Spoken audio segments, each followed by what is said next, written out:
السلام علیکم ورحمۃ اللہ وبرکاتہ۔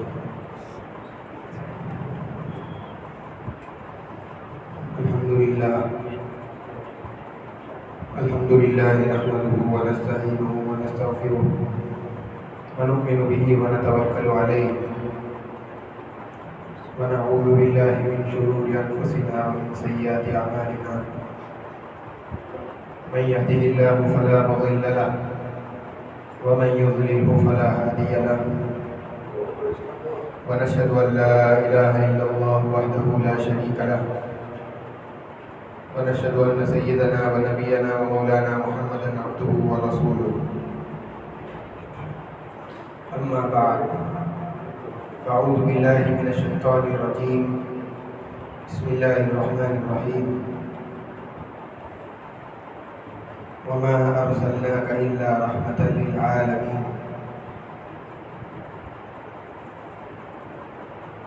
صدق الله العظيم۔ معزز سامعین اکرام،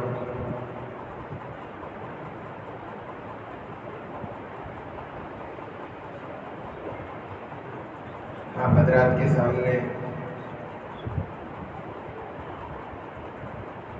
سیرت کا وہ حصہ پیش کیا جا چکا ہے جس کا تعلق ہجرت کے چوتھے سال سے ہے۔ اس کے بعد درمیان میں شب معراج کی مناسبت سے معراج کا واقعہ آپ کے سامنے پیش کیا گیا تھا۔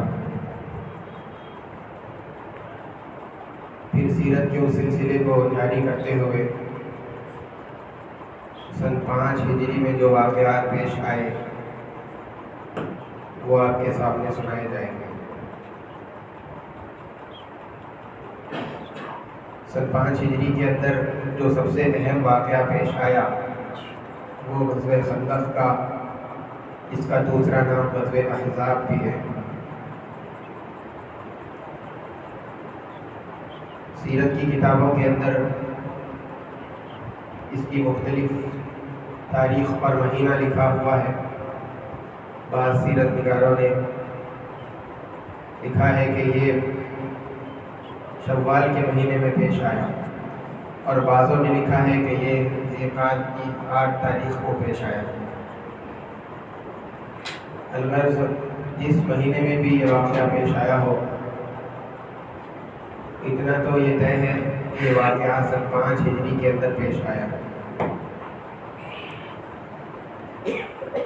اس کو غزوہ احزاب اور غزوہ خندق اس لیے کہتے ہیں کیونکہ اس غزوے کے اندر قریش کے ساتھ ساتھ پورا عرب مسلمانوں کے خلاف محاذ آرا ہو کر کے ان سے مقابلہ کرنے کے لیے آ گیا تھا۔ ایک طرف تنہ تنہا مسلمان تھے اور دوسری طرف سارے عرب قبائل اور قریش، یہود، اور احزاب کے معنی ہیں لشکر، فوج، کیونکہ بہت ساری فوجیں مل کر کے ایک بہت بڑا لشکر بن گیا تھا۔ اسی مناسبت سے اس کو غزوہ احزاب کہا جاتا ہے۔ اور اس غزوے کے اندر مسلمانوں نے، اللہ کے نبی علیہ السلام نے اپنی حفاظت کے لیے خندق کھودی تھی، یعنی گڑھا کھود دیا تھا تاکہ دشمن اس کو عبور کر کے نہ آ سکے۔ اسی مناسبت سے اس غزوے کو غزوہ خندق کہا جاتا ہے۔ جیسے کہ میں نے پچھلے آپ حضرات کے سامنے یہ بات بتلائی تھی کہ بنو نذیر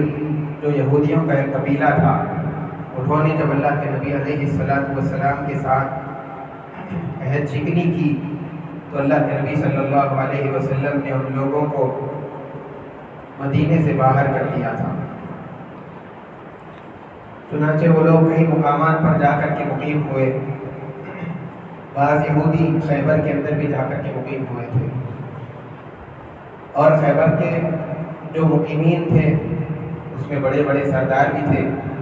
سلام، حی بن اخطب، کنانہ بن ربیع، اور اسی طریقے کے بڑے بڑے یہودی سردار وہاں پر جا کر قیام پذیر ہوئے۔ کچھ عرصہ گزرنے کے بعد وہ لوگ مکہ مکرمہ قریش کے پاس گئے اور وہاں کے سرداروں سے، اکرمہ ابن ابی جہل سے، اسی طریقے سے ابو سفیان اور دیگر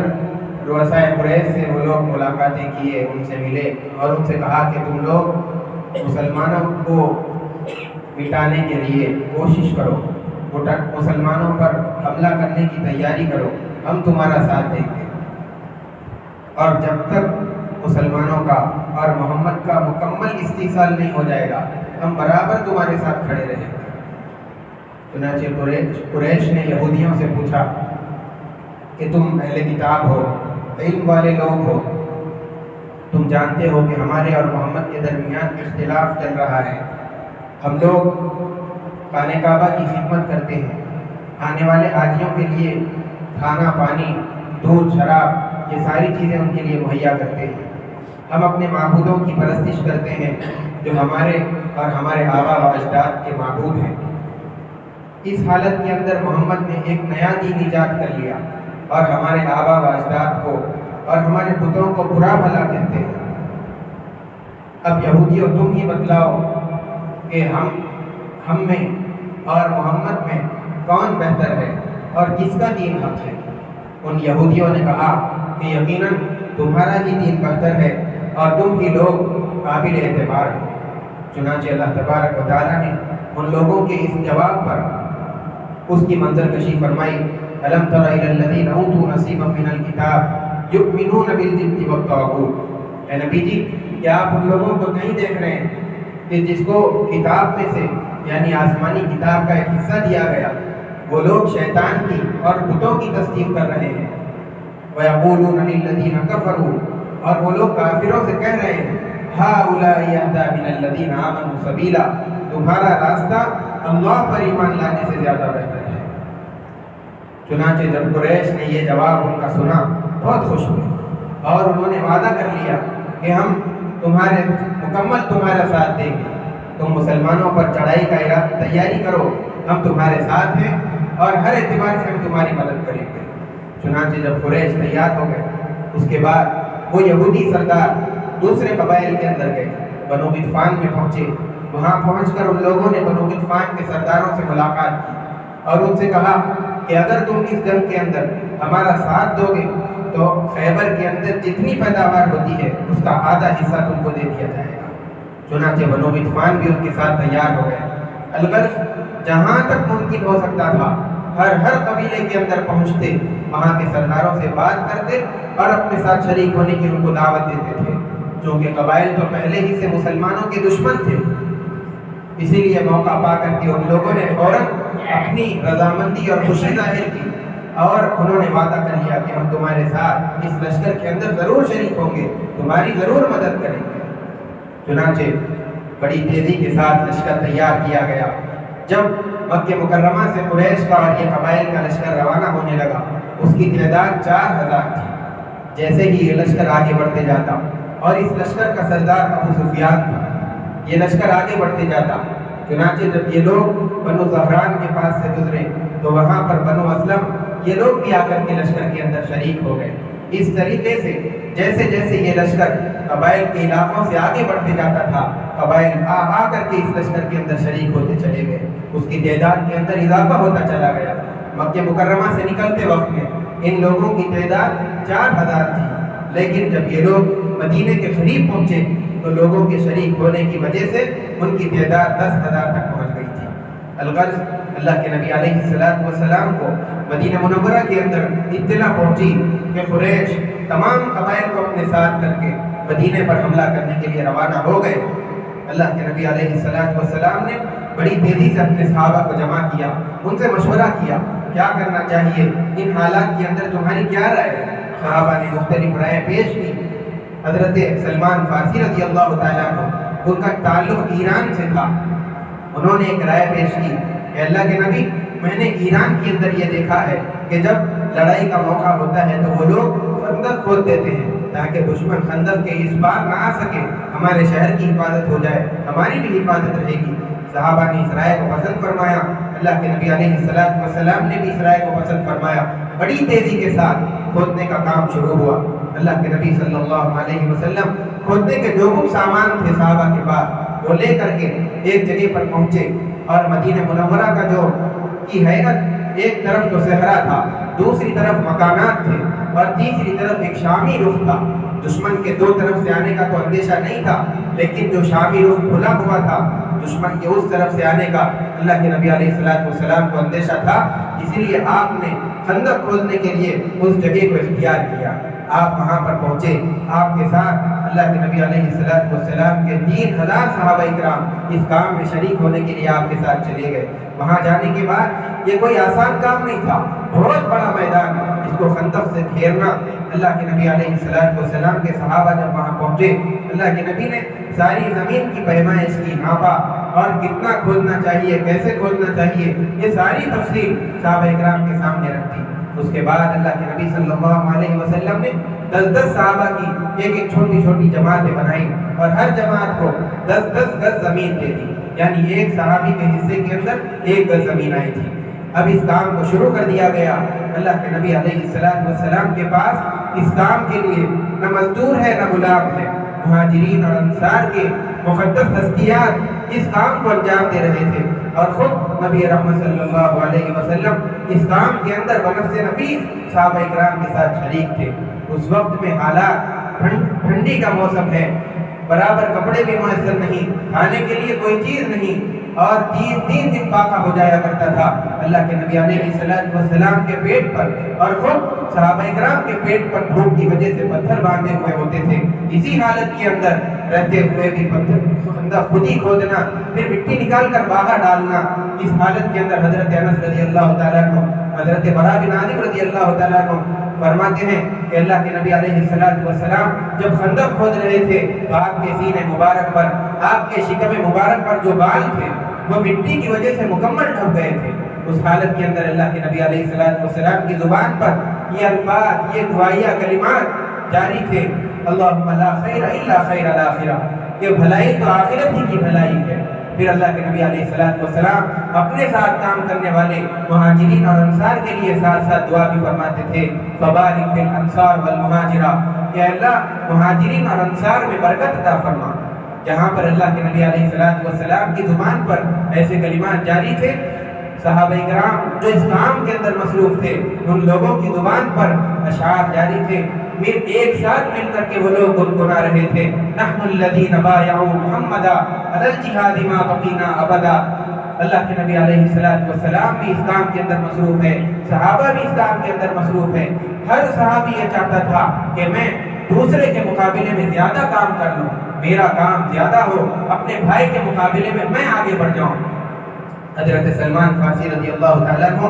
انہوں نے ایک دن کے اندر 10 لوگوں کا کام انجام دیا تھا۔ حضرت سلمان فارسی رضی اللہ تعالیٰ عنہ جو کہ ایران کے تھے، ان کا تعلق نہ انصار سے تھا نہ وہ کسی مہاجری قبیلے کے تھے۔ اللہ کے نبی علیہ ان انصار ان کے سلسلے ان سے بہت زیادہ محبت کرتے تھے، صحابہ اکرام سارے کے سارے ان سے محبت کرتے تھے۔ انصار کہتے تھے کہ سلمان منا، یعنی سلمان ہم انصار میں سے ہیں، اور دوسری طرف مہاجرین کہتے تھے کہ سلمان منا، سلمان ہم میں سے یعنی مہاجرین میں سے ہے۔ اللہ کے نبی علیہ السلام نے محسوس کیا کہ حضرت سلمان فارسی رضی اللہ تعالیٰ عنہ ایک اجنبیت سی محسوس کر رہے ہیں، چنانچہ اللہ کے نبی علیہ السلام نے ان کی اس اجنبیت کو دور کرنے کے لیے آپ نے فرمایا سلمان منا اہل البیت، کہ سلمان تو میرے گھر والوں میں سے، اہل بیت میں سے ہے۔ چنانچہ اللہ کے نبی علیہ السلام کا یہ کام چلتا رہا، اور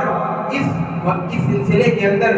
اللہ کے نبی علیہ السلام کے اس غزوے کے اندر اور خاص طور سے خندق کھودتے وقت میں بہت سارے آپ کے واقعات پیش آئے، معجزات کے، آپ کے نبوت کے دلائل، معجزات، اور اسی طریقے سے آپ کی نبوت کے آثار، رسالت کے معجزات، یہ ساری چیزیں اس کے اندر ظاہر ہوئی۔ اللہ کے نبی علیہ السلام کے ساتھ جہاں پر مومنین شریک تھے، منافقین بھی اپنا نام لکھانے کے لیے بس اس کے اندر شریک ہو گئے تھے، لیکن ان کی اس حالت کے اندر بھوک کو برداشت نہ کر پاتے، سردی کو دیکھ کر کے خوف کھا جاتے۔ اس حالت کو اللہ تبارک و تعالیٰ نے بیان فرمایا، مومنین کی بھی حالت اللہ تعالیٰ نے ذکر فرمائی، اور منافقین کی بھی حالت اللہ تبارک و تعالیٰ نے قرآن کریم کے اندر ذکر فرمائی۔ چنانچہ اللہ تبارک و تعالیٰ ان منافقین کی حالت کو بیان کرتے ہوئے کہتے ہیں، یقولون ان بیوتنا عورہ، وہ لوگ اللہ کے نبی علیہ السلام کے پاس آ کر کے کہتے کہ اللہ کے نبی گھر کے اندر دشمن آ گیا ہے، ہمارے گھر غیر محفوظ ہے،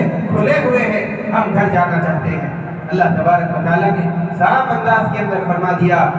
وَمَا هِيَ بِعَوْرَةٍ إِن يُرِيدُونَ إِلَّا فِرَارًا۔ بات یہ ہے کہ ان کے گھر کھلے ہوئے ہیں، غیر محفوظ ہے، ایسی بات نہیں ہے، بلکہ وہ تو یہاں سے کسی طریقے سے بھاگ جانا چاہتے ہیں۔ اسی طریقے پر مومنین کی صفات کو، ان کی جو کیفیت اس وقت میں تھی، اس کو اللہ تبارک و تعالیٰ نے بیان فرمایا وَلَمَّا رَأَى الْمُؤْمِنُونَ الْأَحْزَابَ قَالُوا هَذَا مَا وَعَدَنَا اللَّهُ وَرَسُولُهُ۔ جب مومنین نے لشکروں کو دیکھ لیا تو انہوں نے کہا کہ ارے یہی چیز ہے جس کی اللہ اور اس کے رسول نے ہم سے وعدہ فرمایا تھا، اور اللہ اور اس کے رسول نے سچ فرمایا ہے۔ الغرض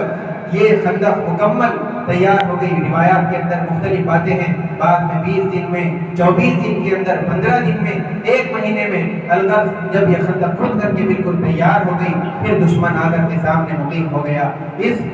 خندق کو کھودتے وقت میں بخاری شریف کی روایت ہے، اللہ کے نبی علیہ السلام کے صحابہ کھود رہے تھے، ایک چٹان نکل آئی، کسی کی ضرب اس پر کام نہیں کر رہی تھی۔ اللہ کے نبی علیہ السلام وہاں تشریف لے گئے، آپ نے اس پر کدال لے کر کے زور سے ضرب ماری، بالکل ریت ہو گیا۔ ایک آپ کا معجزہ تھا اللہ کے نبی۔ اسی طریقے سے نسائی کے اندر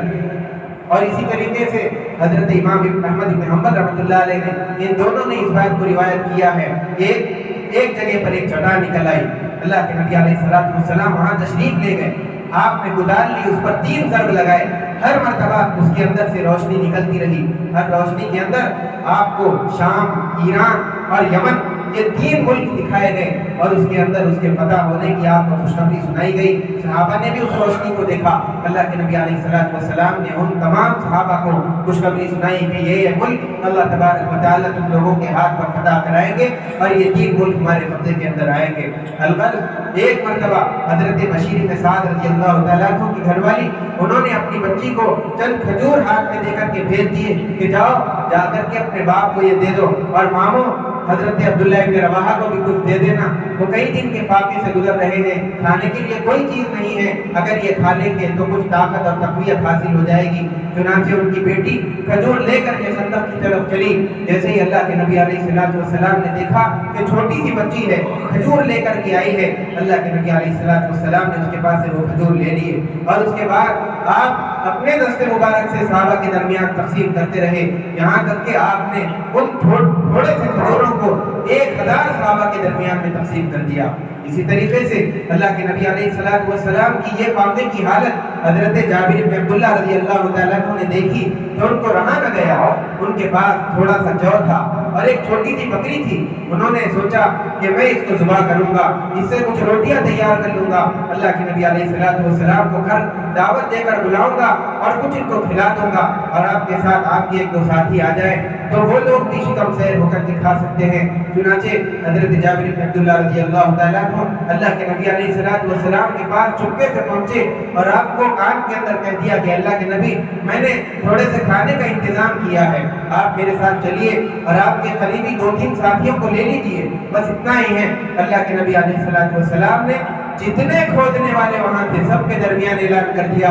کہ سنو، تمہارے بھائی جابر کے یہاں تمہاری دعوت ہے، سب مل کر اس کے گھر کو چلو۔ چنانچہ جتنے خندق کھودنے والے تھے تمام کے تمام صحابہ وہاں پر چل پڑے۔ حضرت جابر بن عبداللہ رضی اللہ تعالیٰ عنہ کے مکان پر صحابہ اکرام تھوڑے کر کے ان کے گھر کے اندر داخل ہوتے رہے، وہاں سے سالن روٹی آتی رہی، شکم سیر ہو کر پیٹ بھر کے کھاتے رہے، نکلتے رہے، یہاں تک کہ پورے جتنے کھودنے والے تھے سب نے کھا لیا۔ اس کے بعد بھی کچھ روٹیاں اور کچھ سالن باقی رہ گیا تھا۔ یہ اللہ کے نبی علیہ السلام کا کھلا ہوا معجزہ ہے۔ جب دشمن سامنے آ کر کے کھڑا ہو گیا، اس کے بعد یہودیوں کا ایک قبیلہ ابھی تک بنو قریظہ مدینے کے اندر موجود تھا، ان لوگوں نے ابھی تک مسلمانوں کے ساتھ بدعہدی نہیں کی تھی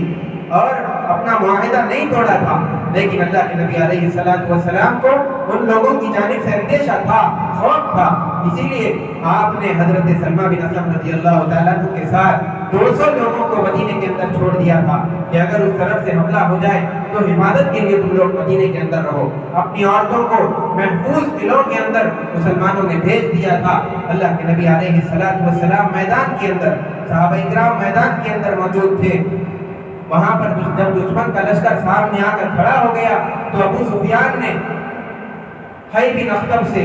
جو کہ بنو نذیر کا سردار تھا، اس سے کہا کہ تم لوگ یہودی ہو اور مدینے کے اندر بھی تمہارے یہودی بھائی موجود ہیں بنو قریظہ کے، ان کے پاس جاؤ، جا کے ان سے کہو کہ ہمارے ساتھ لشکر میں شریک ہو جائے۔ اس کے مشورے سے حی بن اخطب مدینہ منورہ آیا اور سیدھے بنو قریظہ کے سردار کعب بن اسد کے پاس گیا، دروازہ کھٹکھٹایا۔ سب سے پہلے اس نے تو دروازہ کھولنے سے انکار کر دیا اور اس نے کہا کہ تمہیں معلوم نہیں ہے کہ ہم محمد کے ساتھ ہمارا معاہدہ ہے، ہم ان کے ساتھ عہد شکنی نہیں کر سکتے، یہ مروت کے خلاف ہوگا۔ چنانچہ اس نے دروازہ کھولنے سے انکار کر دیا، لیکن کسی طریقے سے باتیں منوا کر کے اس نے دروازہ کھول دیا، لیکن پھر بھی وہ ساتھ دینے کے ساتھ شریک نہیں ہوا۔ یہ آنے والے نے کہا، حی بن اخطب نے کہا کہ اس وقت میں سارا عرب اور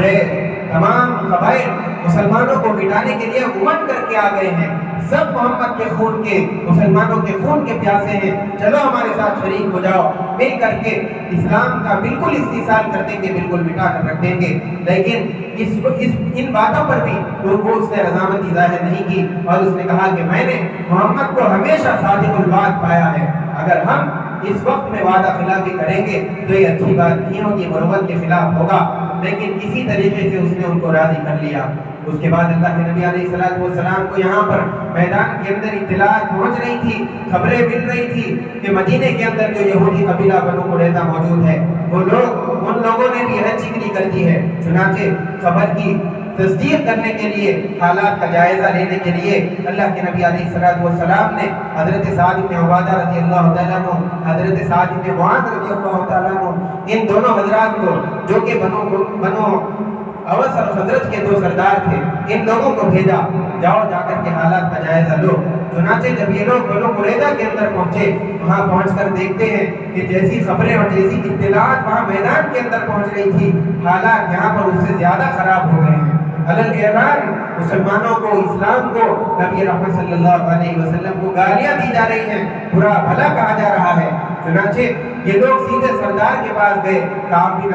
اسد کے پاس پہنچ کر اس کا وعدہ یاد دلایا کہ تم نے مسلمانوں سے، محمد سے وعدہ کیا تھا، اب تم اس وعدے کو توڑ نہیں سکتے۔ اس نے کہا کہ کون محمد، کیسا وعدہ، ہم نے کسی سے کوئی معاہدہ نہیں کیا ہے۔ چنانچہ یہ لوگ وہاں سے چلے۔ اللہ کے نبی علیہ السلام نے ان لوگوں کو تاکید کر دی تھی کہ اگر حالات ویسے ہی نکلے جیسے یہاں خبریں پہنچ رہی ہیں تو آ کر کے چپکے سے مجھے کہنا، ایسا نہ ہو کہ تمہارے زور سے اعلان کر دینے کی وجہ سے مسلمانوں کے اندر بددلی پھیل جائے اور وہ غمزدہ ہو جائے۔ چنانچہ یہ لوگ چپکے سے اللہ کے نبی علیہ السلام کے پاس آئے اور آ کر کے آپ کو اطلاع دے دی۔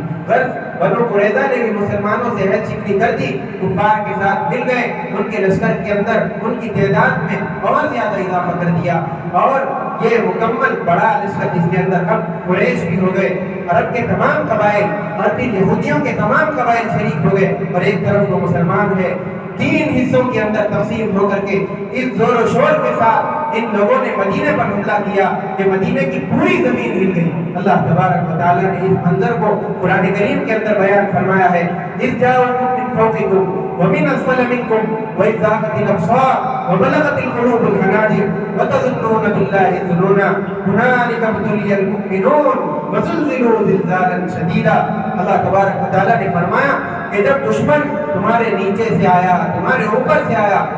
اور جو مومنین کی نگاہیں تھیں اس کے اندر کچی پیدا ہونے لگی، کلیجے منہ کو آنے لگے، اور کمزور ایمان والے لوگ اللہ کے سلسلے میں مختلف قسم کے گمان کرنے لگے، اس وقت مومنین کو بڑے اچھے طریقے سے امتحان لیا گیا، آزمایا گیا، اور خوب اچھے طریقے سے ان کو جھنجھوڑ دیا گیا۔ میرے دوستو، اللہ تبارک و تعالیٰ نے مسلمانوں کو اس غزوے کے اندر بھی فتح نصیب فرمائی۔ آگے کی جو تفصیلی واقعات ہیں، مسلمانوں کا جو مقابلہ ہوا اور خندق کھود دینے کی وجہ سے جو مسلمانوں کی حفاظت رہی، اور بھی بنو قریظہ جو مدینے کے اندر موجود تھی، ان لوگوں نے عورتوں کو قتل کرنے کا، ان کے ساتھ سازش کرنے کی کوشش کی۔ حضرت اسماء رضی اللہ تعالیٰ عنہ نے اس کو کیسے ناکام بنا دیا، یہ سارے واقعات انشاءاللہ ان ترجمہ کے اندر بیان کیے جائیں گے۔ آخر بات، اس مہینے سے متعلق شعبان کا مہینہ چل رہا ہے، بڑا بابرکت مہینہ ہے۔ اللہ کے نبی علیہ السلام اس مہینے کے اندر اکثر روزہ رکھا کرتے تھے۔ حضرت عائشہ رضی اللہ تعالیٰ عنہ کی روایت ہے، فرماتی ہیں کہ اللہ کے نبی علیہ السلام اس مہینے آنے والے رمضان کے مہینے کی تعظیم کے لیے، اس کی عظمت کے لیے اس مہینے کے اندر کثرت سے روزہ رکھا کرتے تھے۔ بہت ساری روایات ہیں، اس مہینے کے اندر اللہ تبارک و تعالیٰ نے ایک رات بھی رکھی ہے جس کو براعت کہا جاتا ہے۔ اس مہینے کے اندر اللہ تبارک و تعالیٰ اس سال مرنے والوں کی فہرست ملک الموت کے حوالے کر دیتے ہیں۔ اللہ کے نبی علیہ السلام فرمایا کرتے تھے کہ میرا نام ملک الموت کے حوالے جس سال ہوگا، میں چاہتا ہوں کہ اس حالت کے اندر میرا نام دیا جائے کہ میں روزے سے رہوں۔ چنانچہ رمضان کی تیاری کے لیے بھی اور اس کی برکتوں کے مناسبت کے لیے بھی اس مہینے کے اندر کثرت سے روزے رکھنے چاہیے۔ اللہ تبارک و تعالیٰ ہم کو اس مہینے کی قدر کرنے کی اور پھر آگے جو رمضان کا مہینہ آ رہا ہے اس کی تیاری کرنے کی توفیق عطا فرمائے۔ وآخر دعوانا الحمدللہ رب العالمین۔ جو حضرات سنت نہیں پڑھے سنت پڑھیے۔